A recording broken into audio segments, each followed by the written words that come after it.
Alpha Mafia boss went on a blind date for his friend, but fell in love with Omega date at first sight. The entire cafe went dead silent when Seoul's most feared Alpha Mafia boss leaned across a small white table, and asked an Omega he had known for 8 minutes to please stop leaving. Dave froze with his backpack strap in his hand. Charlie Kim did not beg. Ever.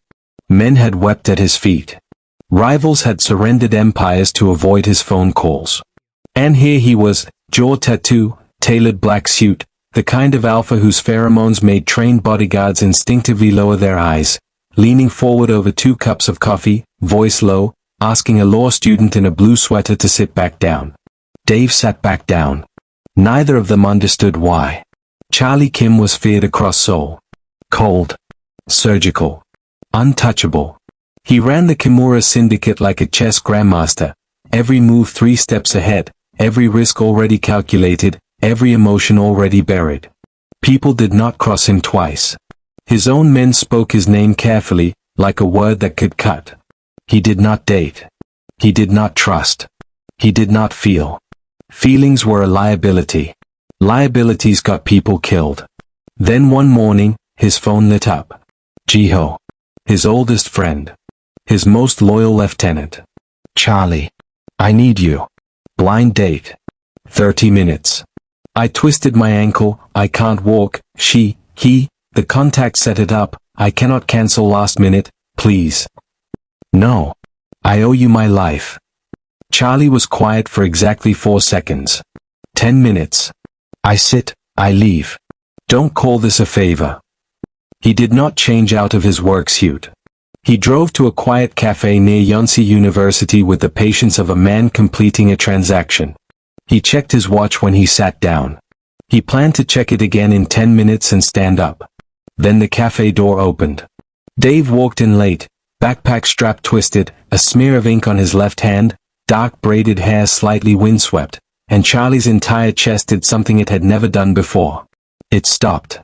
Dave smelled like old books and rain and something underneath that Charlie's alpha instincts recognized before his brain did. Something that said, this one. This one. This one. Dave sat down across from him, glanced up once, and said flatly, no scent drop, no submission, no deference whatsoever, you don't look like a Jiho. Charlie blinked. No one spoke to him like that. No one had in years. I'm covering for him, Charlie said. Dave looked him over, the jaw tattoo, the suit, the careful stillness of a man who controlled rooms, and said, so I'm a calendar placeholder. 10 minutes. Charlie said. Then I leave. Dave tilted his head. I was going to say the same thing. He did not leave in 10 minutes. Neither did Charlie. 40 minutes later, Dave was in the middle of explaining why Omega legal protections in Korea were architecturally designed to fail, using the salt shaker as a metaphor for legislative loopholes, and Charlie was listening with both arms on the table, completely still, completely locked in, thinking one single thought on a loop. I have never wanted to keep someone safe the way I want to keep this person safe. He did not say it. He checked his watch instead. 53 minutes had passed.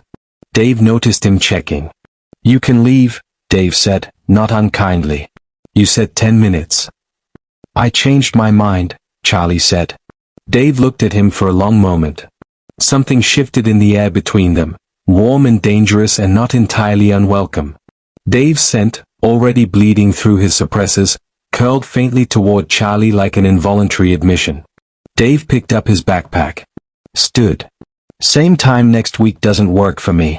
I have a seminar. Charlie said nothing. But he pulled out his phone and opened his calendar. He had never done that for anyone.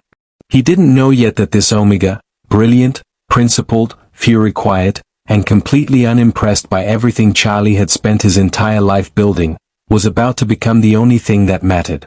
And Dave didn't know yet that the man across from him, with the jaw tattoo and the 10-minute limit and the eyes that gave too much away, was Charlie Kim. The most dangerous alpha in Seoul. The man who was about to burn down his own empire. For him. Charlie Kim arrived 4 minutes early. Not because he was eager. Because Charlie Kim was never late to anything. Not meetings, not negotiations, not the quiet, necessary endings of things that needed to end. Punctuality was control. And control was the only language he had ever trusted. He chose a table near the back wall out of habit. Sight lines to the door, back unexposed. He ordered black coffee, checked his phone twice, and settled into the particular stillness of a man who had learned long ago that patience was just violence with better posture. The cafe was soft and warm, blue walls, gold trim, the kind of place that believed in things like second chances and afternoon light. Charlie looked faintly out of place in it, the way a blade looks out of place on a dinner table. Technically functional. Wrong energy entirely. He checked his watch. He would be here for 10 minutes. Then he would leave, call Jiho, and never discuss this again. The door opened. Charlie looked up. Dave was late by 7 minutes, which he clearly already knew, because he was walking fast and slightly breathless, backpack hanging off one shoulder, the strap twisted the wrong way around. His dark hair was braided back neatly, the one thing about him that suggested the morning had gone according to plan. Everything else suggested it hadn't. There was ink on his left hand, a smudge of it along the outer edge of his palm, the kind that came from writing fast and not caring about the mess. His blue sweater had a small mark on the cuff. His eyes, when they swept the cafe, were sharp and a little tired, the particular exhaustion of someone who stayed up finishing things that mattered. He spotted Charlie. He stopped for exactly 1 second. Then he crossed the cafe, pulled out the chair across from him, sat down, and said, "You don't look like a Jiho." Charlie said, "I'm covering for him." Dave looked at him the way people rarely looked at Charlie Kim. Directly, without flinching, taking inventory without apology. His gaze moved once across the jaw tattoo, the suit, the set of Charlie's shoulders, and returned to his face. He did not lower his eyes. He did not adjust his scent. He did not perform a single note of the deference that Omegas were socially conditioned to offer alphas on instinct. "So I'm a placeholder appointment," Dave said. It was not quite a question. It had the flat, dry quality of someone naming a thing accurately and waiting to see if anyone would bother to argue. Charlie had been called many things. Feared. Ruthless. Untouchable. No one had ever reduced him to a calendar substitution before. He felt something shift very slightly in his chest, not offense. Something more interesting than offense. 10 minutes, Charlie said. Then I leave. Funny, Dave said, pulling his sleeves down. I was going to say the same thing. The coffee arrived. Dave wrapped both hands around the cup, and Charlie watched him exhale, a small, private breath, the kind that escapes when someone has been holding themselves tightly all day and finally sits down somewhere. The tiredness around his eyes was not weakness. It was the particular weight of someone carrying more than they were supposed to and refusing to put it down. What are you studying? Charlie asked. He did not know why he asked. 10 minutes did not require conversation. Law, Dave said. Specifically, why Omega legal protections in this country are designed to look functional while being structurally useless. He paused. You asked. I did, Charlie said. Dave talked. Not nervously, precisely, with the focused energy of someone who had thought hard about things and was not accustomed to having space to say them out loud. He used the salt shaker to illustrate a point about legislative loopholes. He corrected himself mid-sentence twice, not from uncertainty but from accuracy. He had opinions that arrived fully formed, argued clearly, and landed without apology. Charlie did not check his watch. At some point the cafe around them softened into background. At some point the 10-minute transaction became something else, still unnamed, still unacknowledged, but real in the way that only things neither person planned tend to be real. 40 minutes passed. Dave glanced toward the window and seemed to remember time existed. He reached for his backpack strap. Charlie said, You haven't finished your coffee. Dave looked at the cup. Then at Charlie. Something moved briefly behind his eyes, not softness exactly, but an aperture opening, just slightly, before it closed again. He left his hand on the backpack strap. But he didn't stand up yet. Charlie told himself it was curiosity. That was the word he used, privately, in the back of his car on the drive home from the cafe, while Jiho texted him 17 increasingly frantic apology messages that Charlie did not read. Curiosity. A reasonable, controlled response to an unusual person. He had encountered unusual people before. He had walked away from all of them without a second thought. He looked up Yonsei University's upcoming legal seminar schedule before he reached his building. He told himself that meant nothing. The seminar was held in a glass-walled room on the 4th floor of the law faculty building, and Charlie sat in the back row in a charcoal jacket with no syndicate insignia and a name tag that said Kim Chan-hee, business consultant. It was not entirely a lie. He consulted. He had businesses. The nature of those businesses was simply not relevant to the afternoon. Dave was presenting with 2 other students on Omega civil litigation reform. The other 2 read from notes. Dave did not. He stood at the front of the room with his hands loose at his sides and spoke from somewhere behind his sternum, direct, structured, quietly furious in the way that people are furious when they have done the research and the research keeps confirming what they feared. He caught 3 professors off guard with a citation they had not expected. He did not look pleased with himself about it. He just moved on. Charlie stayed for the entire 90 minutes. Afterward, in the corridor, Dave spotted him before Charlie could decide whether to approach. Dave stopped walking. Looked at him with those direct, taking inventory eyes. "The business consultant," Dave said. "I heard it was a good seminar. How did you know where I study?" A lesser man might have invented something elaborate. Charlie said, "Jiho mentioned you were at Yonsei." Dave looked at him for a moment, measuring, not quite suspicious, not quite not. Then he said, "The seminar was closed registration." "I registered." "Under what name?" "Kim Chan-hee." Dave's mouth did something that was almost a smile. "That's not your name." "It's one of them," Charlie said, which was true enough. Dave looked at him a beat longer.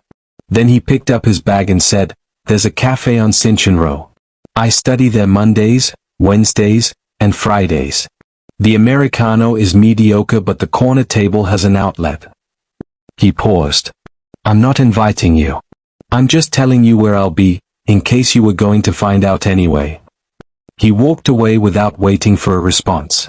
Charlie stood in the corridor for a moment, alone, and felt something in his chest that he did not have a word for yet. He started showing up on Wednesdays. Then Mondays. Then occasionally Fridays, if the morning had been manageable. He brought his own work, real work, restructured to look like ordinary consulting documents, and sat 2 tables away from Dave and did not crowd him. He was careful about that. He understood, in the wordless way that alphas sometimes understood things about omegas without being told, that Dave's space was not a casual thing. It had been constructed deliberately. It was not for sharing. It was for surviving.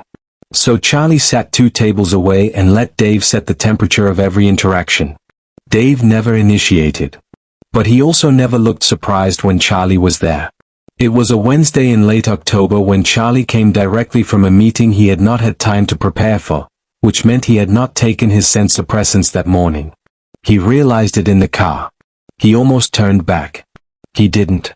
He walked into the cafe and ordered at the counter and turned toward his usual table, and Dave, seated at the corner with his highlighter mid-stroke, went completely still. Not startled. Not frightened. Still, the particular stillness of someone whose body has registered something before their mind has caught up with it. His highlighter stayed pressed against the page, unmoving. His eyes came up slowly to Charlie's face. Charlie sat down at his usual table. Opened his laptop. Did not acknowledge what had just happened. Dave did not ask. He lowered his chin slightly, a fraction of a degree, and returned to his page. But the highlighter moved differently now, slower, less automatic. His focus had divided. Charlie kept his breathing even and his eyes on his screen and said nothing. It was another 2 weeks before Dave said anything about it at all, and even then it was sideways, the way Dave approached most things that mattered to him. They were leaving the cafe together. This had started happening naturally, without discussion, when Dave stopped on the pavement and said, without looking at Charlie, "You always walk on the outside." Charlie said nothing. "And you always sit facing the door." Dave's voice was careful. "Even. And at the seminar, you were positioned between me and the stairwell the entire time." The street was quiet. A light rain had started, soft and indifferent. "Does it bother you?" Charlie asked. Dave was quiet for a long moment. The rain touched his hair, the shoulders of his sweater. "No," he said finally. He said it like a man who had checked his own answer 3 times and was still not sure whether to trust it. Then he turned up his collar and walked home. Charlie watched him go, and did not follow, because Dave had not asked him to. That, too, felt like something. Charlie was running out of other words for it. The assignment was straightforward. Professor Yoon called it a case study in institutional corruption. Pick an active or recent criminal organization operating in Seoul, map its legal evasion structure, identify the legislative gaps it exploited. 5 pages, cited sources, due Friday. Dave picked the Kimura Syndicate because it was the most architecturally interesting. Because its evasion structure was almost elegant in its construction. Shell companies threaded through 3 jurisdictions, charitable foundations used as liquidity buffers, law enforcement contacts placed precisely enough to redirect investigations before they became inconvenient. Whoever had designed it understood law well enough to make it perform like a net with no visible holes. Dave found it professionally fascinating. He opened the first source at 11 on a Tuesday night, highlighter in hand, case notes already started. By midnight, he had 4 browser tabs open and a hollow feeling in his sternum that he was trying not to identify. By 12:30, he had the photograph. It was from a financial crimes watchdog report, buried in an appendix, the kind of image taken from a distance, slightly grainy, clearly surveillance. A man leaving a building in Gangnam. Tall. Broad-shouldered. Dark suit. And there, on the jaw, clear even through the grain of the photo, the tattoo Dave had been looking at across cafe tables for 6 weeks. The caption read, Kim Charlie, known alias Kim Chan-hee. Head of the Kimura Syndicate. Active criminal investigations across South Korea, Japan, and Hong Kong. Dave sat very still. He read the caption again. Then the paragraph above it. Then the full page. Then he closed the tab and opened it again, in case it changed. It didn't. He set his highlighter down on the desk. He looked at the wall above his monitor for a long time. The small printed calendar, the sticky note with Friday's deadline, the ordinary objects of an ordinary night that had just become something else entirely. Kim Chan-hee, he had said. It's one of them, he had said. Dave thought about the way Charlie positioned himself between Dave and exits. The way he sat facing every door. The way his scent, on that Wednesday without suppressants, had hit Dave like a hand pressed flat against his chest, alpha, dominant, territorial in a register so deep it bypassed thought entirely and went straight to instinct. Dave had spent 2 weeks telling himself that feeling had been manageable. Neutral. Categorizable. He pulled up his phone. He did not let himself think too long about what he was typing, because if he thought about it he would feel something, and he was not prepared to feel something about this. Not about a man who ran 3 countries' worth of criminal infrastructure. Not about an alpha whose real name Dave had been researching as a case study while said alpha walked him home in the rain. He typed 3 texts. Short. Factual. Final. I know who you are. Don't come to the cafe. Don't contact me. He put the phone face down on the desk. He did not cry. He had not cried in a long time, not since the year his British father left Seoul, and Dave had understood, at 15, that love was something people offered conditionally and withdrew without warning. He had rebuilt himself after that with precision. He had learned to want things he could earn and trust things he could verify. He had made his pride into a spine and his principles into a floor, and he had stood on both of them and become someone. He was not going to cry over a man who had looked him in the eyes for 6 weeks and let him believe the name was real. He turned back to his case notes. He kept writing. His handwriting was slightly different for the rest of the night, tighter, more controlled, as if he was pressing the pen down harder than the paper required. He finished the assignment at 2 in the morning. It was the best work he had ever submitted. Charlie read the 3 texts in the back of his car outside a warehouse in Mapo, while 2 of his lieutenants waited for him to say something about the evening's business. He said nothing about the evening's business. He read the texts again. Then he put his phone in his jacket pocket and looked out the window at the Han River in the middle distance, the lights of the bridges laying themselves across the water in long, unsteady lines. His lieutenants waited. They knew better than to speak when Charlie was quiet in this particular way. He was quiet for a long time. He had known this was coming. He had known it in the logical, preemptive way. He knew all things that were inevitable, mapped it out, understood its shape, accepted it as the only possible outcome of allowing himself to sit in a cafe on Wednesdays and pretend he was a different kind of man. He had no right to be surprised. He was not surprised. He told his lieutenants to handle the evening's business without him. He told the driver to take him home. He sat in the car the whole way back with his phone in his pocket and his hands resting still on his knees, looking at nothing, and did not reach out to correct the silence that Dave had placed between them. Dave had earned the right to that silence. Charlie figured the least he could do was hold it. Dave had managed his heat cycles with the precision he applied to everything else that threatened to inconvenience him. Suppressants taken on schedule, stress kept within manageable parameters, sleep maintained at a functional minimum. He had been doing this since he was 17. He had never once lost control of it. He had also never once had his suppressant schedule disrupted by 6 weeks of proximity to an unmated alpha whose scent his body had apparently decided to use as a biological reference point. He understood this, clinically, when it started on a Thursday morning 3 days after he sent the 3 texts. The timing was almost impressively bad. He had a seminar at 10, a paper due at noon, and a body that had chosen this particular morning to inform him, with zero ambiguity, that the suppressants he had been taking were no longer adequate for the load he had been placing on them. He made it back to his apartment. He locked the door. He sat on the floor of his bathroom with his back against the tub and his knees drawn up and told himself very firmly that this was a physiological event with a known resolution timeline and he was going to manage it the same way he managed everything else.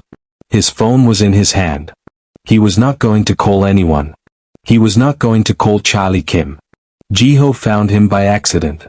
He had been texting Dave about lecture notes they had agreed to share. They were in the same constitutional law elective, a fact Dave had found merely coincidental until this moment, and when Dave's text became first delayed, then strange, then stopped entirely, Jiho had come to the apartment building on the particular instinct of someone who had grown up watching Omegas in his orbit get quietly swallowed by situations they refused to ask for help with. Dave had left the building door code in a study group chat 3 weeks ago. Jiho had remembered it. He knocked on Dave's apartment door and heard the quality of the silence on the other side and called Charlie before Dave could tell him not to.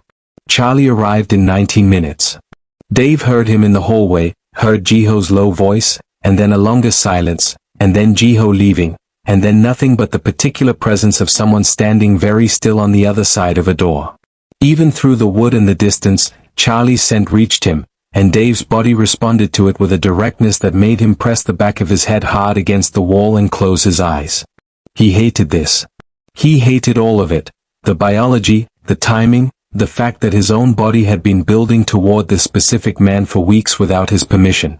He had principles. He had arguments. He had a 5-page case study on Charlie Kim's criminal infrastructure sitting in his submitted assignments folder.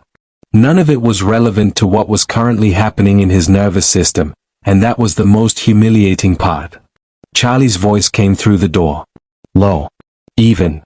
No urgency in it, which Dave recognized as a deliberate choice. "I'm not here to come in," Charlie said. "I just didn't want you to be alone." Dave said nothing. "You don't have to talk," Charlie said. "I'm going to sit down out here. Take your time." Dave heard the soft sound of Charlie settling onto the floor, the faint shift of fabric, jacket coming off, probably, which meant he was genuinely prepared to stay. Dave sat on his side of the door with his forehead tipped forward and his jaw set and his hands pressed flat on the floor and listened to Charlie Kim, the most feared alpha in Seoul, a man whose name made grown men lower their eyes, sit on a hallway floor and talk to him through a door. He talked about low things. Quiet things. The river in winter, the way it looked from the bridges at 5 in the morning when the city was still deciding whether to wake up. A dog that lived near his building and had, for reasons no one understood, decided that Charlie was its person. The first and only time Jiho had tried to cook and the specific category of disaster that had followed. He did not talk about himself. He did not ask Dave to open the door. He did not perform patience, he simply had it, bottomless and unhurried, the way Charlie had everything, completely, or not at all. 6 hours passed. Dave did not track them precisely. Time had gone soft and unreliable. But at some point the worst of it had receded enough that he could think in full sentences again, and the first full sentence he thought was, "He is still there." He stood up slowly. He crossed the room. He put his hand on the door handle. "Charlie," he said. His voice came out lower than he intended. "Still here," Charlie said immediately. "Not I told you so. Just, present. Accounted for." Dave opened the door. Charlie was on the floor, back against the opposite wall, jacket folded beside him, sleeves rolled to the forearm, looking up at Dave with eyes that were careful and tired and completely without demand. "I'm not going anywhere," Charlie said quietly. "But I won't come in unless you ask." Dave looked at him for a long moment, this man he had researched, cut off, tried to reduce to a case study, tried to make into something categorizable and therefore safe. He stepped back from the doorway. He left the door open. He walked to the couch and sat down and pulled a blanket around his shoulders and did not say a word. Charlie stayed on the floor of the hallway until Dave's breathing evened out, and then he moved, slowly, without announcement, to sit just inside the doorframe. Not inside. Not outside. Right at the threshold, like a man who understood the difference between being invited and being tolerated, and was grateful, genuinely grateful, for the latter. Dave fell asleep before midnight. Charlie did not move until morning. Dave made coffee the morning after, and left a cup outside the doorframe, without saying anything. Charlie accepted it without saying anything. They did not speak about what the night had been. Dave was not ready to name it, and Charlie was learning, slowly and against his entire nature, that with Dave the most powerful thing he could do was wait. Charlie left at 7. He paused in the doorway, jacket on, and said, "Call Jiho if you need anything today. He'll answer." Dave said, "I don't need anything." Charlie nodded once, like that was a reasonable and complete answer, and left. Dave stood in his kitchen holding his own coffee cup and looked at the closed door for a long time. He texted Charlie 4 days later. Not an apology. Not an explanation. A condition. If you want to talk, you answer questions. All of them. Honestly. I'm not interested in managed disclosure. Charlie's reply came in under a minute. When? Thursday. 8 o'clock. Don't bring anyone. Understood. Dave put his phone down and made a list. It was 2 pages long. He had been building it, without admitting he was building it, since the night he found the photograph. Charlie arrived Thursday at 8 with nothing. No gifts, no deflection, no version of himself dressed for a negotiation. He sat down on Dave's second-hand couch in his work clothes and folded his hands and said, "Ask." Dave sat across from him in the chair he used for studying, list on the table beside him, and asked. He asked about the syndicate's formation, how old Charlie had been, who had built it before him, how he had inherited it. He asked about the shell companies, the jurisdictions, the legislative gaps Charlie had exploited. He asked about the violence, not prurient, not sensational, precise and categorical, the way a lawyer establishes facts. He asked who had been hurt. He asked what Charlie had ordered directly and what he had permitted by silence. Charlie answered everything. He did not soften it. He did not reframe. He said I ordered that when he had ordered it, and I allowed it when he had looked away, and I didn't know until afterward only twice, and both times he named what he had done with the knowledge when it arrived. His voice stayed level throughout, but something in his jaw tightened on certain answers, the ones that cost more, and Dave noticed, and did not offer absolution, because Dave was not there to offer absolution. He was there to understand who this person actually was. By midnight, Dave had worked through most of the first page of his list. He made more coffee. He brought a cup to Charlie without thinking about it, set it on the table beside him, and returned to his chair. Charlie looked at the cup. Then at Dave. Something moved briefly in his expression, unguarded, quickly contained. He kept answering. The second night Dave asked about the Omega trafficking networks that the Kimura syndicate had historically been adjacent to. He asked it plainly, watching Charlie's face. Charlie said, We never ran them. I had 2 men dismissed and handed to law enforcement in 2021 for making contact with a network operating out of Incheon. I have documentation if you want it. I want it, Dave said. Charlie sent 3 files to Dave's phone before 10 o'clock. Dave opened them, read them carefully, and did not say thank you because that wasn't what this was. But he uncrossed his arms, which had been crossed since he asked the question, and moved on. Near the end of the second night, Charlie said, unprompted, "The structure I built, you mapped it in your case study." Dave went still. "You read it." Jiho found it in the university's published seminar proceedings. A pause. "You understood it better than most law enforcement reports I've seen." Dave looked at him steadily. "That's not a compliment I want from you." "I know," Charlie said. "I meant it as an honest observation." Dave looked at him a moment longer. "It was a good assignment," he said finally, which was the closest he came to acknowledging that the expertise had required real closeness to the subject matter. Neither of them commented on that. The third night was quieter. Dave's list was nearly finished, and the questions that remained were smaller, not legally significant, but personally necessary. Why Jiho? How Charlie had lived inside a version of himself he was now, apparently, trying to leave. Whether he had ever wanted something different, or whether Dave was the first time that question had arrived. Charlie answered those 2. Slower. More carefully. These were the answers that had no documentation. Dave stopped writing notes somewhere around 11. He was listening differently by then, not building a case, just listening, the way people listen when they are deciding whether to believe someone.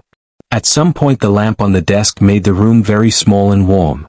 At some point Dave had shifted in his chair, then migrated, without conscious decision, to the couch, beside Charlie, not close, just in the same orbit, the way planets arrange themselves around something with sufficient gravity. At some point he was asleep. Charlie noticed before Dave did. He went very still, the way he went still around Dave always, deliberately, carefully, as if stillness was a form of respect.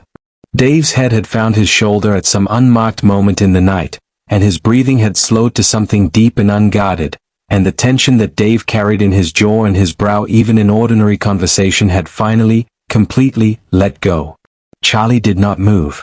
He sat in Dave's small warm apartment with a half-finished coffee going cold on the table and 2 pages of honest answers between them, and he did not move for a very long time. Outside, Seoul continued its business. In here, something had quietly shifted, not declared, not yet named, but settled into the room the way a season changes, not in a single moment, but all at once you notice it.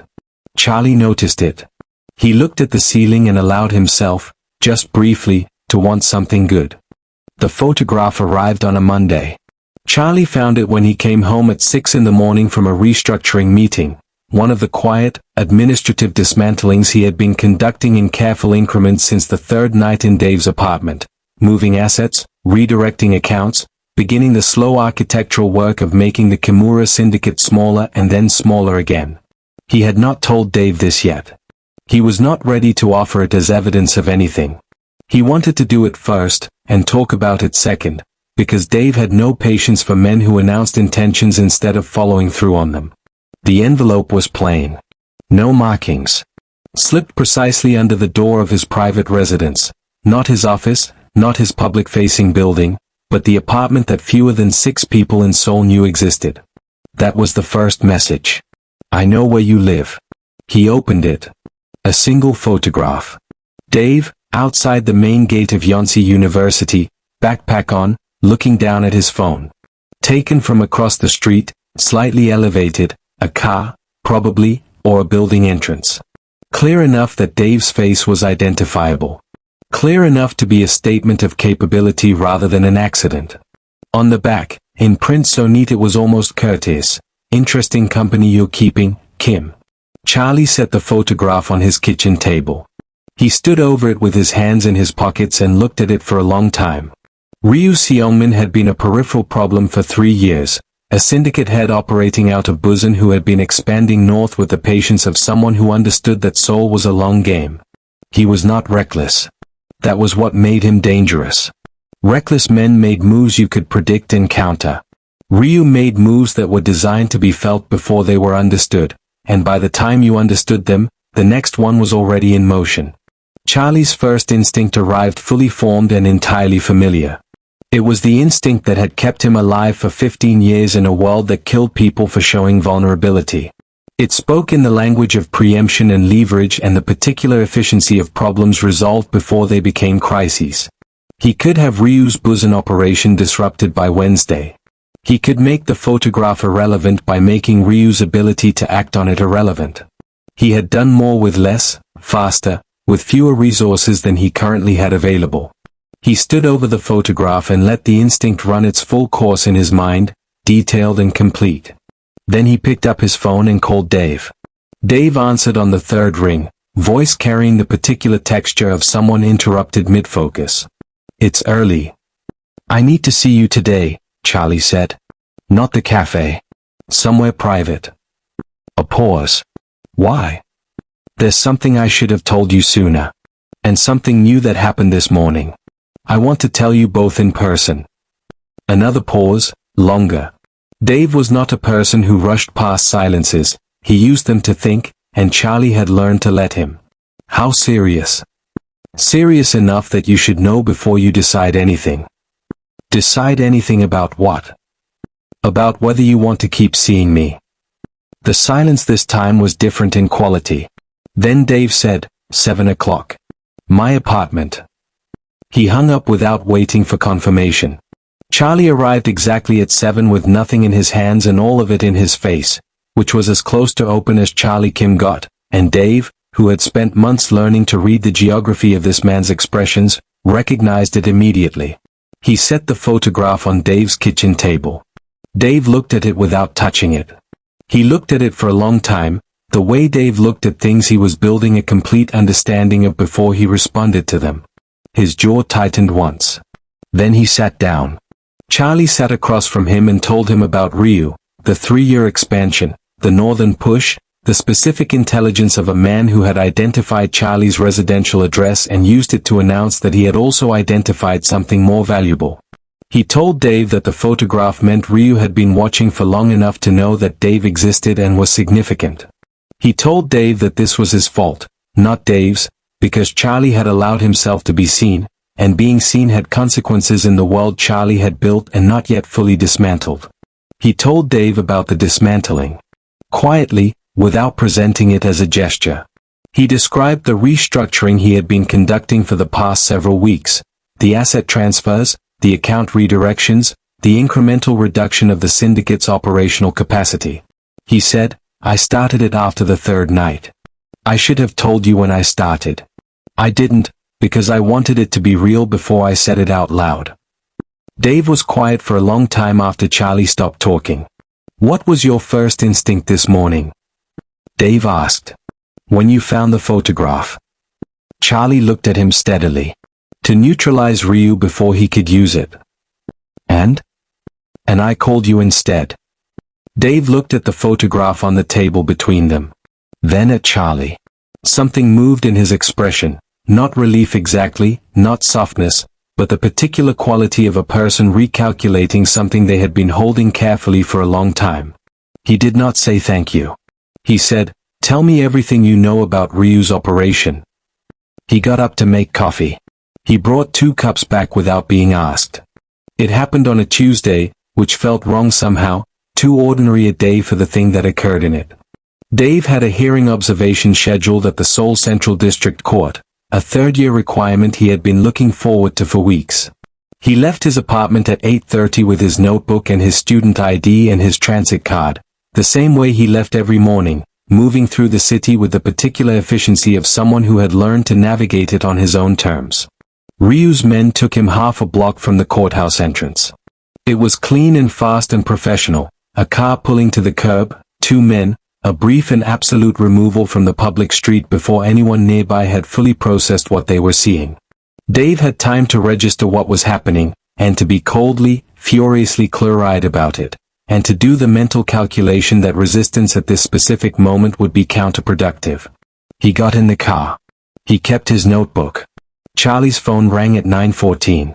A number he recognized, one of two people in Seoul who had eyes on Dave's route on the mornings Dave went to the courthouse, a precaution Charlie had put in place after the photograph without telling Dave, because Dave would have objected and Charlie had decided that Dave's objection was a price he was willing to pay in exchange for Dave being alive. He listened to 40 seconds of information. Then he made 4 calls in under 3 minutes. Then he told his driver where to go.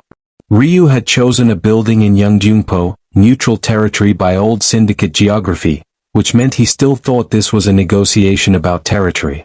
Charlie understood immediately, on arrival, that Ryu had fundamentally misread what Charlie Kim had become in the past several months, because Ryu was operating on the last known version of him. The last known version of Charlie Kim would have arrived to destroy something. Charlie arrived with 12 men, 3 lawyers, a senior investigator from the government's anti-corruption task force named Inspector Wu, who had been in careful, undisclosed communication with Charlie for 6 weeks, and a set of documents that represented the full, itemized surrender of Kimura Syndicate assets across 4 jurisdictions. He had been building toward this moment since October. He had simply not anticipated that Ryu would choose the timeline. Dave was in a chair in an interior room, wrists zip-tied in front of him, a detail that entered Charlie's field of vision and produced a feeling so precise and so total that he spent 3 seconds simply standing still, containing it. Dave looked up when Charlie came through the door. His expression was controlled and furious and completely unafraid, and he had, apparently, spent his time in the chair making notes in his notebook, which he was still holding. Charlie met his eyes for 1 second. Then he turned to Ryu. Ryu had expected leverage. He had expected the Charlie Kim of 3 years ago, the one who responded to threats with overwhelming and immediate force, who treated his own empire as the only thing worth protecting. What he got was something he did not have a framework for. Charlie laid the asset documents on the table. He explained, in the flat and precise tone he used for transactions of consequence, that Inspector Wu's task force would be receiving full cooperation and full documentation of Kimura Syndicate operations across all active jurisdictions. That this cooperation had been in negotiation for 6 weeks. That the process was now, effective today, formally initiated with witnesses present. He looked at Ryu.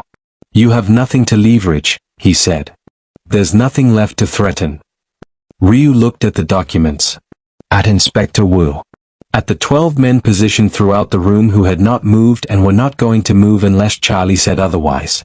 Something shifted in Ryu's face, the specific recalibration of a man who had walked into a game and discovered the board had been changed before he arrived. "You're burning your own empire," Ryu said. "For an Omega." "I'm building something that lasts," Charlie said. "For reasons that are no longer your business." He nodded to Inspector Wu. They cut the zip ties. Dave stood, straightened his sweater, and accepted the witness documentation from Inspector Wu's associate with the steadiness of someone who had prepared for bar exams and appellate arguments and had decided that his hands were not going to shake today. He read every page before he signed. Charlie waited without speaking, without rushing, without anything except the particular patience that had become, over months, the most reliable thing Dave knew about him. Dave signed with the pen Inspector Wu provided. His hands were ink-stained at the left palm, old habit, same as always, and he signed clearly and completely and set the pen down. He did not look at Charlie until the room had emptied. When it had, Dave stood in the quiet of it and looked at the man across from him, the man who had arrived with everything he had built and handed it over without hesitation, in exchange for nothing except the right to be believed. He did not say "I told you so," because Dave had never wanted to be right about Charlie Kim. He crossed the room. He stood in front of Charlie and looked at him directly, the way he had looked at him in the cafe on the first day, without flinching, taking full inventory. Then he reached out and adjusted the collar of Charlie's jacket, which had been slightly displaced in the activity of the morning, and smoothed it flat with both hands, and did not move away afterward. Charlie went very still. "Let's go home," Dave said quietly. It was the first time he had used a plural. Charlie exhaled, slow, complete, like a breath he had been holding for the better part of a year. "Yes," he said. The letter arrived by email, which felt insufficient for the weight of it. Dave read it twice at his kitchen table on a Wednesday morning, 3 weeks after the courthouse, While Charlie sat on his couch reading case files Inspector Wu had sent over, part of the ongoing cooperation process, which had become, in practice, a second occupation. Charlie looked up when Dave went quiet. Dave had a particular quality of silence for significant things, and Charlie had learned to distinguish it from his ordinary working quiet. Good news or complicated news? Charlie asked. Dave set his phone down. The London internship, he said. I got it. Charlie looked at him for a moment. Then he said, when do you leave? Not are you going. Not what does this mean for us. Just, when. Dave looked at him steadily. 6 weeks. Charlie nodded once, the way he nodded at facts that required acknowledgement before processing. Then he looked back down at his case files. Dave watched him for a moment, the set of his jaw, the careful stillness of a man holding something in, and felt something move through his chest that he did not try to name or dismiss. He picked up his phone again and began composing his acceptance. The 6 weeks were ordinary in the way that precious things sometimes disguise themselves as ordinary. Dave had documents to file, a visa to arrange, a sublet to organize for his apartment. Charlie had cooperation hearings, asset transfer proceedings, and the slow institutional work of becoming a different kind of man in the eyes of organizations that had spent years trying to prosecute him. They were both busy. They saw each other 4 or 5 times a week, which was what they had been doing since October, and neither of them made a formal declaration about what that meant, because Dave did not traffic in declarations and Charlie had learned to take his cues from Dave. They did not bond. It was not a discussion they had, it was simply a thing that did not happen, the way certain true things exist in the space between two people without requiring articulation. They were not ready. Dave had a plane to catch and a career to build and 6 months of becoming the lawyer he had always meant to be. Charlie had a dismantled empire and a cooperation agreement and the long, unfinished work of establishing that he was a man whose word meant something in the light as well as the dark. Some things needed to be completed before they could be begun properly. They both understood this without saying it. Charlie bought the luggage on a Saturday without telling Dave. He researched it with the same methodical attention he brought to everything, read reviews, compared build quality, considered the specific logistics of a 6-month international posting for someone who would be moving between legal offices and conducting document-heavy work. He selected a carry-on and a larger check-in case in a dark navy, well-constructed, with a 10-year warranty and wheels that actually functioned on uneven surfaces. He left them outside Dave's apartment door with no note. Dave opened his door the next morning, looked at the luggage, and stood in his doorway for a long moment. Then he brought them inside without comment. That evening he texted Charlie, "The wheels are good." Charlie read it in the back of a car on the way to a hearing and felt something in his chest that he had stopped trying to suppress approximately 4 months ago. "I know," he replied. The airport was Jiho's idea, which meant it was not something Charlie would have suggested and could not reasonably object to once suggested. Jiho cried from the departures drop-off all the way to the check-in queue, which Dave accepted with the patient tolerance of someone who had long since made peace with the fact that Jiho's emotional range was extensive and entirely unself-conscious. Jiho had brought a paper bag of convenience store snacks for the flight, itemized and labeled, and presented it to Dave with the gravity of someone bestowing provisions for a significant journey. Dave said, "It's London, not the frontier." Jiho said, "Same thing," and cried slightly harder. Charlie stood slightly apart from this exchange with his hands in his jacket pockets and said nothing, which Dave had come to understand was not distance but the particular quality of Charlie's attention when he was paying the most of it. He was watching Dave the way he had watched him since the first day in the cafe, taking inventory, memorizing, cataloging the details of a person he intended to know completely. When the check-in queue moved and Jiho stepped away to deal with a phone call he had been ignoring for 10 minutes, Dave turned to Charlie directly.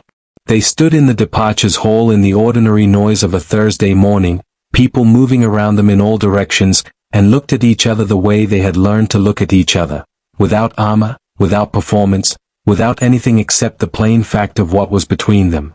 Charlie reached into his jacket pocket and held out a scarf. Dark gray, simple, soft. Dave recognized it, had seen it on Charlie's coat rack for months. "It's cold in London in March," Charlie said. Dave took it. He looked down at it for a moment, and then, with the deliberate and unhurried care of someone making a choice, he wrapped it around his neck. Charlie's scent rose from the fabric immediately, warm and certain, the scent Dave's body had been orienting toward since October without his permission. Dave adjusted the scarf. Did not remove it. He looked up at Charlie. 6 months, Dave said. 6 months, Charlie said. Not a complaint. A fact with a fixed endpoint. Dave picked up his carry-on. He had 3 steps toward the security queue when Charlie said his name, not loudly, just once, the way Charlie said everything that mattered, quietly, with total precision. Dave turned. Charlie looked at him across the small distance between them. There was something in his face, open, unguarded, the expression Dave had first seen on a hallway floor at 5 in the morning, and he said, "Come back to me." Not an order. Not even a request, quite. The honest, uncomplicated statement of a man who had spent his entire life refusing to admit he needed anything. Dave held his gaze for a long moment. "I was always going to," he said. He turned and walked through security without looking back, because if he looked back he would stay, and he had worked too long and too hard to arrive at this version of himself to let even Charlie Kim interrupt the last leg of the journey. On the flight, somewhere over the Middle East, Dave woke from a light sleep and became aware, in the soft disorientation of altitude and darkness, of the scarf still around his neck. He did not take it off. He adjusted it slightly, closed his eyes, and let the scent of the man he was going back to carry him the rest of the way into sleep.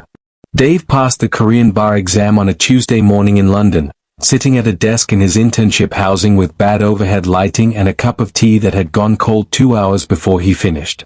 He found out at 11:17 GMT. He sat with the result on his screen for a long moment, in the particular silence of someone who has worked toward something for so long that its arrival feels both inevitable and startling. He texted Charlie before he texted anyone else. No preamble. Just, "I passed."